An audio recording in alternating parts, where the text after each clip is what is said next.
Okay, today we're going to show you how to fix the remote control for your Panasonic TV. We're going to show you several methods for fixing this problem. If you stay with us all the way to the end of the video and try each of these methods, there is a very high probability that this problem will be solved for you. Okay, the first thing to try is one of the simplest things you can do, and in most cases, this will fix your problem and you won't need to go on any further. You basically want to remove the batteries from the remote, then unplug the TV from the wall, wait 60 seconds, try to wait the full 60 seconds, and then plug the TV back in.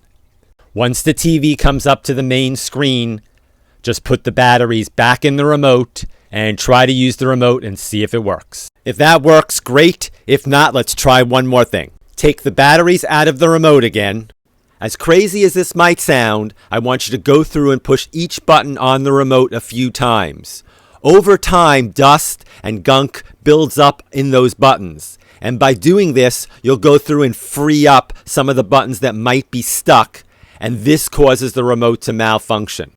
In the unlikely event that this did not fix your remote, you can try replacing both batteries in the remote with fresh ones, or order a new replacement remote.